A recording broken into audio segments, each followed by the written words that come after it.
பிரியாணியை போன்று கடலை மிட்டாயையும் நெகிழி வாளிகளில் அடைத்து விற்பனை செய்யும் புதிய முயற்சி கோவில்பட்டியில் தொடங்கியுள்ளது. திருப்பதி லட்டு, திருநெல்வேலி அல்வா, பழனி பஞ்சாமிர்தம் போன்று கோவில்பட்டி என்று சொன்னாலே நினைவுக்கு வருவது கடலை மிட்டாய்தான். கரிசல் பூமியான கோவில்பட்டி பகுதியில் விளையும் நிலக்கடலைகளுடன் தாமிரபரணி தண்ணீர், வெல்லம் சேர்த்து சத்தான தின்பண்டமாக கோவில்பட்டி கடலை மிட்டாய் தயாரிக்கப்படுகிறது.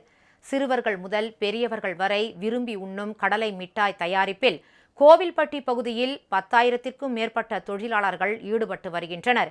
இங்கு தற்போது பக்கெட் பிரியாணியை போன்று நெகிழி வாளிகளில் கடலை மிட்டாயை அடைத்து விற்கும் புதிய முயற்சியை தொடங்கியுள்ளனர்.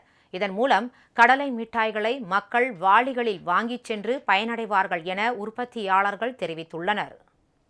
பக்கெட் கடலை மிட்டாய் அறிமுகப்படுத்தியிருக்கிறோம். நாங்கள் முதல்ல 5 பாக்கெட் 4 பாக்கெட் மொத்தமாக பேக் பண்ணி கொடுத்துக்கிட்டு இருந்ததை ஒரே பாக்ஸில் கொடுக்கணுங்கிறதுக்காக நாங்கள் பக்கெட் கடலை மிட்டாய்னு ஒன்று இப்போ நாங்கள் ஆரம்பிச்சிருக்கோம்.